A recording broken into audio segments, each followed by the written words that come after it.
Último vídeo de estrategia, y el confinamiento me ha hecho perder la cabeza y hacer un resumen de toda la estrategia.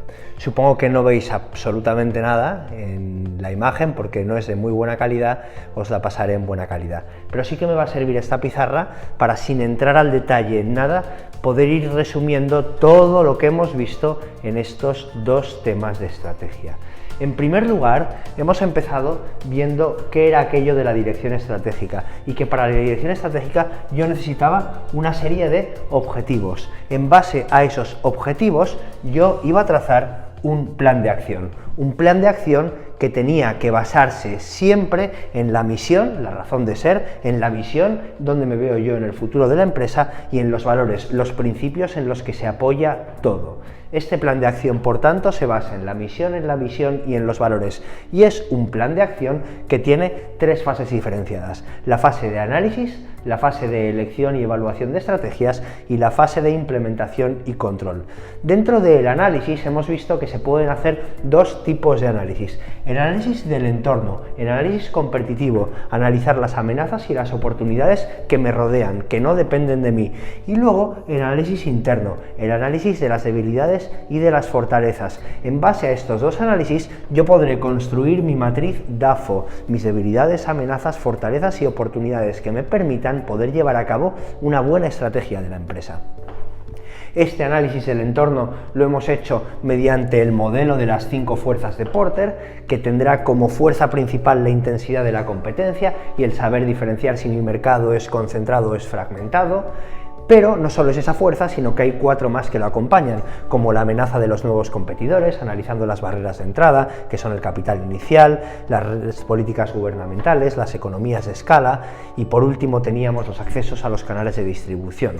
Hablábamos también de los productos sustitutivos, si mi sector tenía productos sustitutivos, misma función, diferentes industrias que pudieran amenazar mi poder en el mercado, y por último el poder de negociador que tenían los clientes y los proveedores. Esta era la primera fase, la fase del análisis. En segundo lugar teníamos la fase de la elección de la estrategia, y en cuanto a la elección de la estrategia, cuando yo me planteaba cómo competir con las otras empresas, había 3 tipos de estrategias competitivas o estrategias de desarrollo, y yo podía competir mediante liderazgo en costes, mediante diferenciación y mediante la segmentación. Explicábamos muy bien qué tipo de estrategia era cada una de ellas, y explicábamos IKEA como ejemplo de estrategia de liderazgo en costes, Apple como estrategia de diferenciación y Ferrari como estrategia de segmentación o de enfoque. Y por último teníamos la implementación y el control. Una vez elegía la estrategia, una vez evaluaba las diferentes estrategias que podía elegir, elegía una y la implementaba y la controlaba. ¿Desde dónde la implementaba y desde dónde la controlaba? Entrábamos a lo que llamábamos los niveles de las estrategias, que eran muy diferentes a los tipos de estrategia. Y hablábamos de 3 tipos de niveles: del corporativo, el de negocio y el funcional. Hablábamos de que el corporativo eran estrategias que tomaban los directivos de la empresa a largo plazo y que eran globales, que servían de marco de referencia al resto de estrategias. Hablábamos de las estrategias de negocio, que eran estrategias más a medio plazo, que se tomaban en cada una de las estrategias, de las unidades estratégicas de negocio que tenía la empresa, y que estaban más enfocadas a las gamas y a las diferentes líneas de productos con las que trabajaba. Y las funcionales, que eran a corto plazo y la tomaban los directores de cada departamento. Una vez habíamos visto esto, que era el tema 10 o los 3 primeros vídeos que teníamos en este bloque, pasábamos a 2 grandes decisiones que podía tomar desde la dirección estratégica. En primer lugar, la decisión de localización. La localización era el lugar en donde yo me iba a ubicar físicamente en la empresa, y hablábamos de 9 factores que desde la empresa teníamos que analizar para estudiar la localización de la misma. Esta localización era la primera estrategia. La segunda estrategia era en cuanto a la dimensión, el tamaño de la empresa, la capacidad productiva que tenía.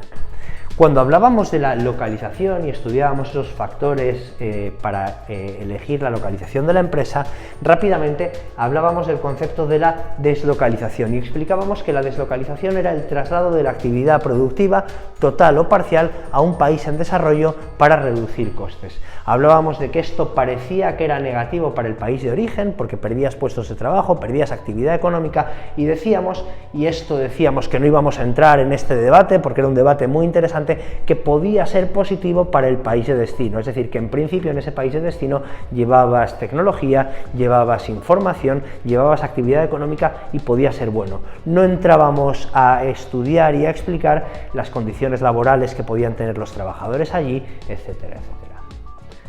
Una vez hablábamos de la deslocalización, hablábamos de un nuevo concepto, que era la internacionalización. Yo decía, puedo llevarme la actividad productiva a otro país, puedo llevarme la fábrica a otro país, pero también lo que puedo hacer es llevarme la actividad comercial a otro país, abrirme a mercados internacionales. Esto era la internacionalización. Y efectivamente, hablar de internacionalización nos llevaba a hablar de multinacionales, que eran aquellas empresas que se habían internacionalizado y que estaban expandidas por todo el mundo. Estas multinacionales las íbamos a comparar con las pymes, motor económico de nuestro país, decíamos, y explicábamos qué ventajas y qué inconvenientes tenía el tener una multinacional y una pyme. Antes de seguir con las pymes, recordábamos también que cuando yo me internacionalizaba podía hacerlo de diferentes modos, y había una serie de tipos de internacionalización. Decíamos que teníamos una internacionalización multidoméstica. Si yo hacía caso a las presiones localizadoras del lugar a donde iba, yo me adaptaba a los clientes que tenía en ese lugar. Teníamos una internacionalización global. Si yo me olvidaba de esas presiones localizadoras, si yo no tenía en cuenta el tipo de cliente que tenía allí, y decíamos que las globales no me hacía cargo de la gente que tenía allí, pero eran mucho más baratas, me aprovechaba de las economías de escala, y sin embargo las multidomésticas eran más caras. Y por último hablábamos de las transnacionales. Poníamos el ejemplo de HP y decíamos que eran empresas que tenían una internacionalización con una visión global y una actuación local.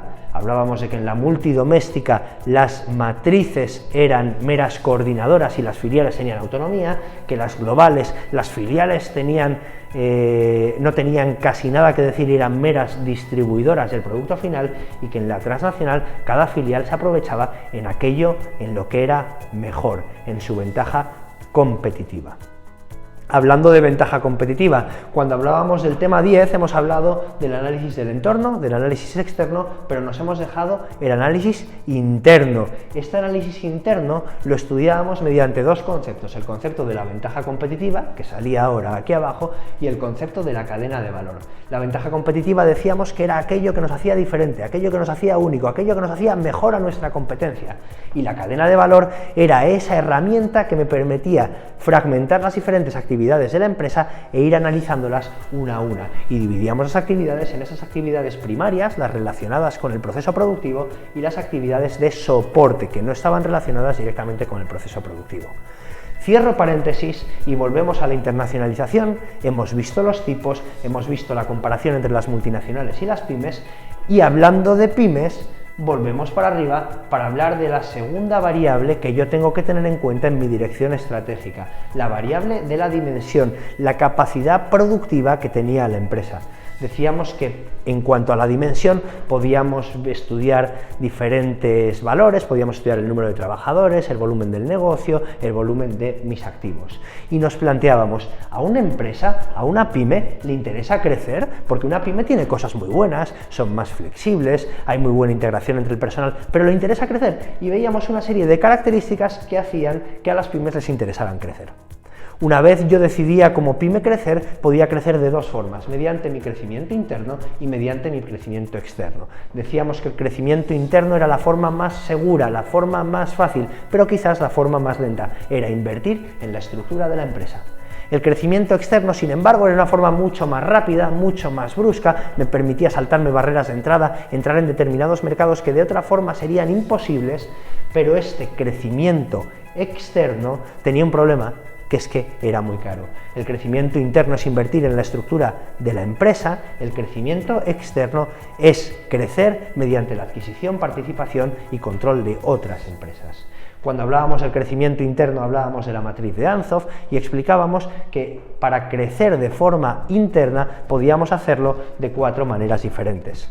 Podíamos crecer con un producto existente en un mercado existente y hablábamos de la estrategia de penetración en el mercado, con un producto nuevo en un mercado existente y hablábamos de la estrategia de diferenciación o de desarrollo de productos. Podíamos crecer con un producto existente en un mercado nuevo y hablábamos del desarrollo de mercados o estrategia de segmentación, o si yo me aventuraba a esa estrategia que tenía tanto riesgo, que era crecer en un mercado nuevo con un producto nuevo, hablábamos de la diversificación, que podía ser no relacionada si el nuevo producto no tenía nada que ver, o relacionada si el producto estaba relacionado con el anterior que yo hacía.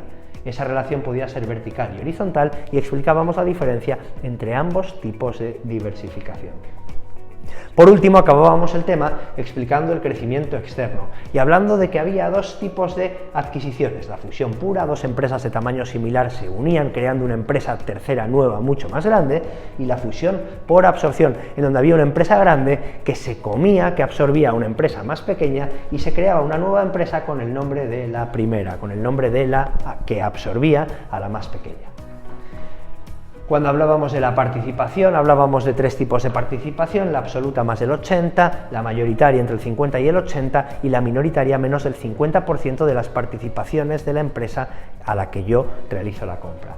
Y por último hablábamos de otras formas de crecimiento, otras formas de control, como podía ser la cooperación mediante las relaciones entre empresas, el clúster, que era esa concentración geográfica en donde se ponían en contacto empresas, universidades y administraciones públicas en un mismo sector para que hubiera competencia y cooperación, las joint ventures, que eran los acuerdos entre varias empresas, esa empresa que estaba aquí, que quería irse fuera, y entonces tenía un acuerdo de colaboración con esa empresa que le ayudaba a entrar en su mercado a cambio de capital y tecnología, el cártel y el trust, que eran las concentraciones horizontales y verticales, y por último el holding, con sus empresas matrices y sus diferentes filiales. Bien, cojo un poquito de aire, porque no ha sido fácil, pero creo que esta pizarra y este vídeo puede servir como repaso general a todo el tema de estrategia. Evidentemente en 10-15 minutos es imposible verlo todo, pero sí que hemos conseguido hacer unas pinceladas de todo aquello que hemos explicado en los vídeos anteriores.